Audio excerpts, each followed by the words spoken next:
This is Omni Sports Breakfast. Sports with Kevin McCollum and MKT.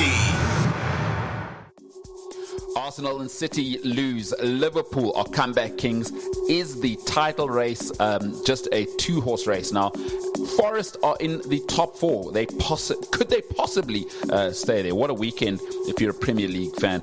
Before we bring Chisom on, Kev, Liverpool are out on their own. City seem to be the other ones. Man, oh man. Heartbreaking for Arsenal. I think as a Liverpool fan, as I said, it's got to feel good for you guys that you aren't playing well, but top of the league having a laugh. Yeah, I mean, I did WhatsApp my Arsenal fan friends because they cost us the bet. So Villarreal's game got called off because of the floods in Valencia and Villarreal, and so that game was called off. And the only game we lost on was Arsenal. So they lost me $500. Well, I hate them even more. There you have it. I mean, up north in London, we don't know what they are actually up to, having promised for so long that they might challenge. Chisom, are Arsenal out of the title race after losing yesterday? It's a two-horse race now, surely. Well, what are you talking about? Now you don't want me to say good morning to people, to brilliant people who are listening. You're just talking nonsense. How do you start this morning with such talk? Of course, it's just 10 games now. Is it difficult? Of course, it's now more difficult because Arsenal has lost 2 games in 10, and that makes it a bit more difficult now. I think last season they probably lost 3, 5. I'm not sure anymore, but I think it becomes a lot more difficult. But no, it's not over. So I think teams are going to lose. Liverpool is going to lose. I think City is going to lose. Arsenal will lose some more. So, but now what matters now is how much they can string a set of 3 points. I think that's what matters at the end of the day. But it is not difficult. It's not done and dusted. And the league is just getting more and more interesting. The one thing I can tell you is that Liverpool is not going to win it. You can bank this, and we can come back at the end of the season. All right, we'll make sure to cut this. And Kevin's face, as you said that, we'll also make sure to have that as a side-by-side on social media. But, regarding the Arsenal, for me, I mean, I'm getting old now. I can feel life isn't as easy. My back's getting a little bit tighter. Now I know I'm getting old. It's difficult to get out of bed. So I remember the great Arsenal teams of the noughties. Now, it is 20 years since a title. So what I don't understand, and maybe I'm just old guy, is why are Arsenal fans so angry at Mikel Arteta and not grateful for what he's done for Arsenal? Because, this is only really 4.5 seasons into things, and he's now made you contenders, especially over the last 2. It's been 20 years of non-relevance in the title. Why are people not feeling appreciative of this guy? Let me start by saying that personally, I think I said this here on the show. Personally, I said a few weeks ago that for me, I'll have Arteta any day. And if making Arsenal title contenders, where teams are now beginning to talk about dark art and trying to make excuses for why Arsenal is winning, if that's the only thing he does for Arsenal, I'm forever grateful, and I'll keep him for, as long as possible.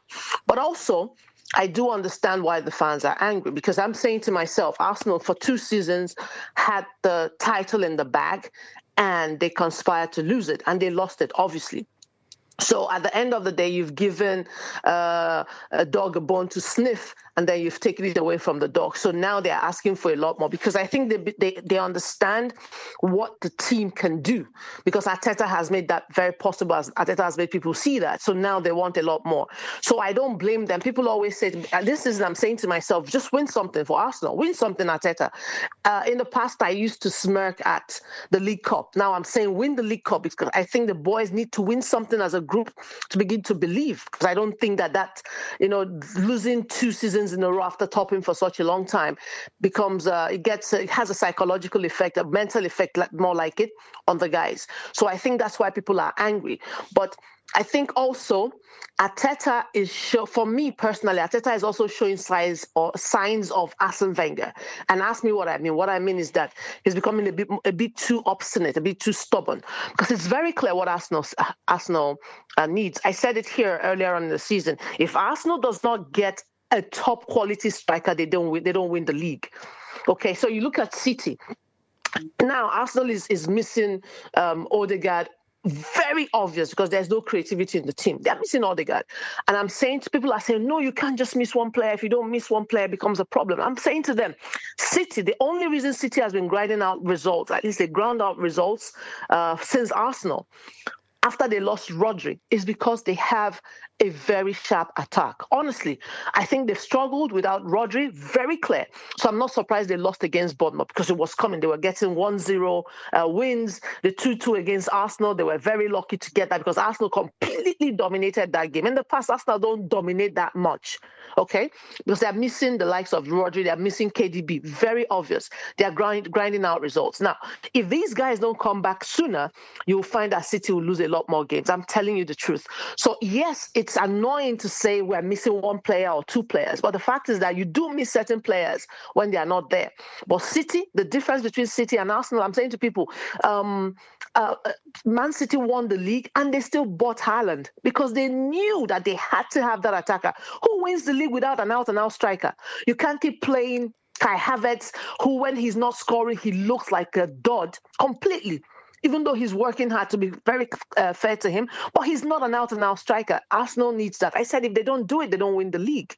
And I think Arteta, I don't believe I know more football than Arteta. I don't believe the average Arsenal fan knows more football than Arteta. No, he sleeps it, he eats it, he earns thousands of pounds over it. So he's studying it, he knows it. So why are you behaving like an Arsene Wenger? And that's what's annoying Arsenal fans, because we can see it. For years, we saw Arsenal have quality, but never across board. Now we're seeing it again. We have the quality, but not across board because there's always something missing. And that's what it is. So that's what makes that Arsenal fans annoying. But personally, annoyed, I beg your pardon, but personally, I'm grateful for Arteta now. People are talking about dark arts over Arsenal. Who would have believed it 10 years ago? Absolutely incredible. Kev, what you got for Chisom? So as a rule of thumb, you need 90 points minimum to win the league these days, and you can only afford to drop 24. That's what that means. Arsenal already dropped 12. So the next 28 games, they can't afford to drop more than 12 points. I mean, they have played the difficult away games against City, Villa, Spurs, and Newcastle, but still that margin for error is very, very, very thin at the moment. Yeah, the margin for error is very, very thin at the moment. So that's why I said it's become a lot more difficult. But you know what? I've said it here as well. The league is now more of a level playing ground because of the TV money. Everybody has money now. Everybody's buying top players. So you see a player. I think Arsenal wanted Kudus, and Kudus eventually went to West Ham. In the past, if Arsenal doesn't want a player or Man U doesn't want a player, the other teams won't be able to afford the player. The player goes to Spain or the player goes to Italy or even to Turkey. But now everybody can buy players. So it becomes more difficult. The one thing I can tell you, I think it was 2 seasons ago, City won 88 points or 89 points, if I'm not mistaken. So we've had the league won with 88, 87, 80, 89 points. It's still possible. But now I'm saying to you, Arsenal gets back their key players, they go on a string of wins. I bet you that. Are they going to lose more? Of course they're going to lose more. Of course. But I also think that City is going to lose. I can give Liverpool at least 3 losses this season. Take it to the bank. Everybody's going to lose. Everybody's going to lose. So now I'm saying Arsenal can't lose a lot more. They now need to start finding the win, so it becomes more difficult. So I agree with you. There's very thin margin for error now. But Chisom, hold on. Hold on. You know what, Chisom, I want to jump in here because as Kevin's talking about margin for error, you brought up a great point about a striker. There is one guy from your country. I forget what you said his mentality is, but there's a guy he's in Turkey now, doing nothing basically, having a ball. Victor Osimhen is begging. I mean, we really saw it on the weekend. You are begging for that kind of guy. Having said that, I want to ask you this. I forget the Nigerian word for his temperament that you gave, but would his temperament and... Scoring. How do you say it? Scoring. Exactly. that one.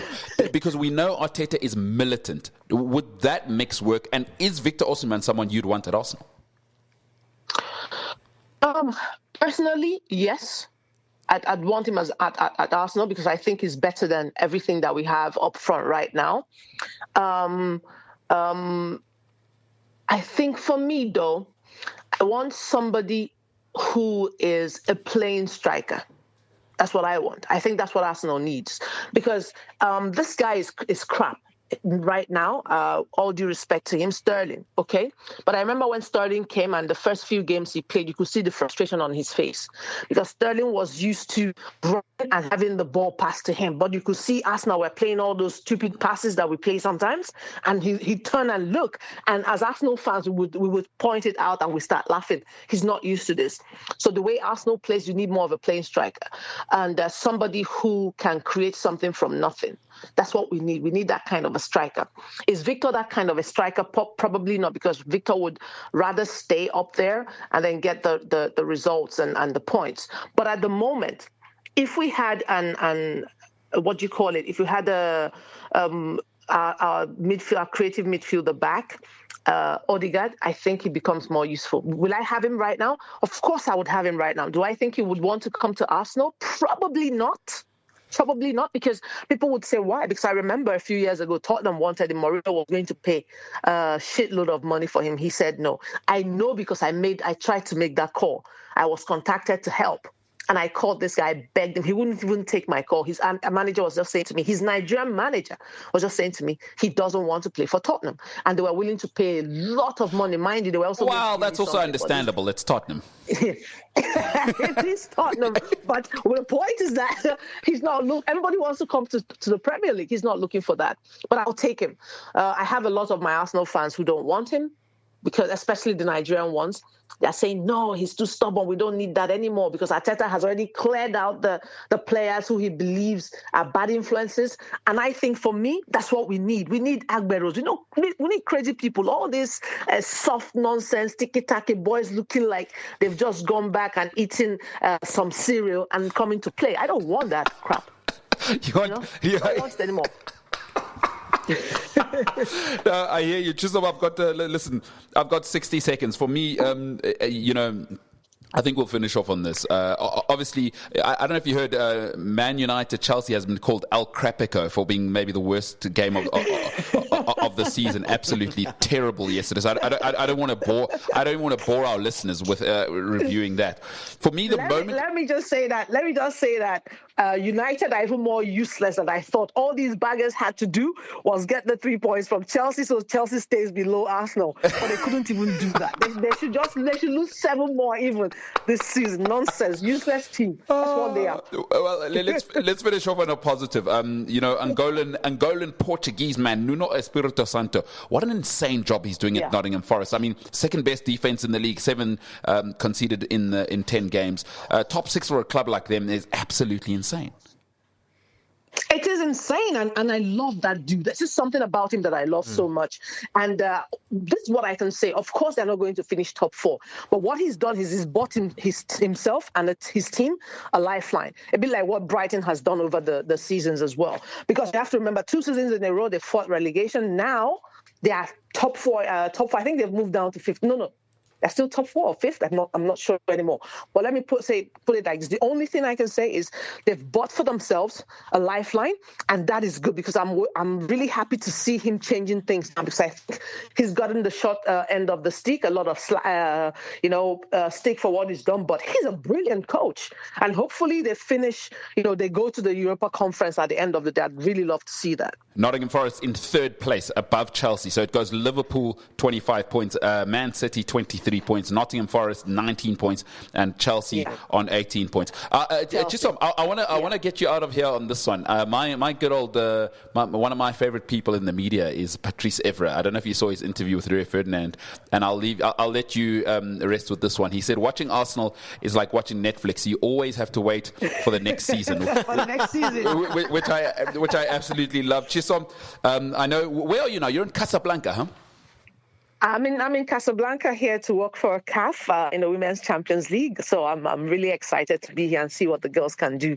I'm really happy. And tell Patrick Evra to shut up. I know he knows more football than I do, but he should talk about Manchester United and being fighting relegation this season. I think he should be more worried about that. I love having you on. Chisom's life is always, whenever I try and get a hold of her, she's somewhere else in the world, working in the world of either FIFA, CAF, and now it's the Champions League, Women's Champions League, huh? Yeah, Women's Champions League. Fantastic. Sundowns are here, defending champions, won it twice.